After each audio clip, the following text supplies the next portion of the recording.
Why not? Why not? Why? ភាពខុសគ្នារវាង why និង why not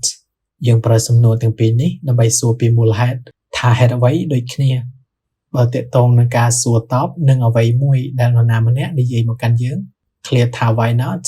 យើងអាចប្រើវាតែដើម្បីសួរតបនឹងអ្វីមួយដែលមានអត្ថន័យបដិសេធឬអវិជ្ជមានតែប៉ុណ្ណោះឧទាហរណ៍ A You shouldn't wear a skirt that short. You shouldn't wear a skirt that short. មានន័យថាអ្នកមិនគួរស្លៀកសំពត់ខ្លីដល់ថ្នាក់នោះទេ B Why not?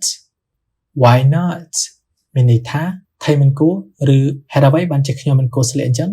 ម្នាក់ B បាននិយាយថា Why not ត្រង់នេះដោយសារតែពាក្យសម្ដីរបស់ A មានអត្ថន័យបដិសេធឬអវិជ្ជមានឧទាហរណ៍មួយទៀត C My mom doesn't want me to talk with you anymore.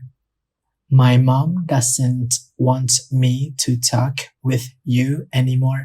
មានន័យថាម៉ាក់របស់ខ្ញុំមិនចង់ឲ្យខ្ញុំនិយាយជាមួយអ្នកទៀតទេ D Why not មានន័យថាថៃមិនចង់ឲ្យឬហេតុអ្វីបានជាគាត់មិនចង់ឲ្យអ្នកនិយាយជាមួយខ្ញុំដូចគ្នានឹងឧទាហរណ៍ខាងលើដែរម្នាក់ D ឆ្លើយតបដោយប្រើ Why not ដោយសារអ្វីដែលម្នាក់ C បាននិយាយគឺមានអត្ថន័យអវិជ្ជមានឬបដិសេធ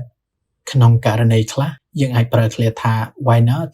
ដើម្បីឆ្លើយតបបែបយល់ព្រមឬយល់ស្របនៅពេលមានគេសួរឬសុំឲ្យយើងធ្វើអ្វីមួយ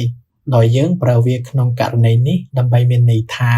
យើងគ្មានមូលហេតុដែលយើងត្រូវតែឬគួរតែនិយាយបដិសេធនោះទេឬរឿងនោះមិនមែនជារឿងធំដុំឬវាជារឿងដែលយើងយល់ស្របដែរឧទាហរណ៍ E Hey wanna grab lunch together Hey Wanna grab lunch together មានន័យថា Hey ចង់ញ៉ាំអាហារថ្ងៃត្រង់ជាមួយគ្នាអត់ឬចង់ទៅរកអាហារថ្ងៃត្រង់ញ៉ាំជាមួយគ្នាទេ F Why not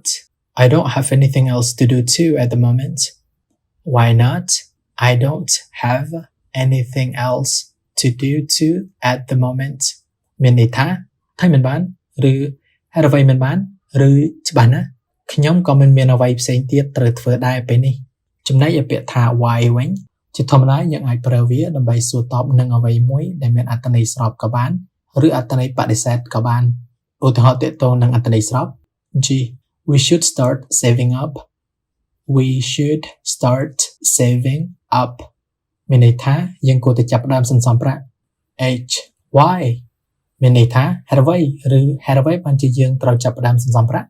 យើងមិនអាចប្រើ why not នៅត្រង់ពាក្យសម្ដីរបស់ H នោះទេដោយសារអ្វីដែលម្នាក់ G បាននិយាយគឺមានអត្ថន័យស្របឬវិជ្ជមានឧទាហរណ៍មួយទៀតទាក់ទងនឹងអត្ថន័យបដិសេធ I You shouldn't go out alone at night You shouldn't go out alone at night មានន័យថាអ្នកមិនគួរចេញទៅក្រៅតែម្នាក់ឯងទេនៅពេលយប់ J Why មានន័យថាហេតុអ្វីឬហេតុអ្វីបានជាខ្ញុំមិនគួរចេញទៅក្រៅតែម្នាក់ឯងនៅពេលយប់ក្នុងឧទាហរណ៍នេះយើងក៏អាចប្រើ why not ជំនួសឲ្យ why បានដែរព្រោះអ្វីដែលម្នាក់ឯងបាននិយាយគឺមានអត្ថន័យបដិសេធឬអវិជ្ជមាន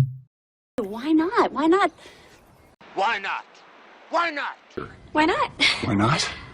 Why not? Why not? Why not? Why not? Why? Why? Why?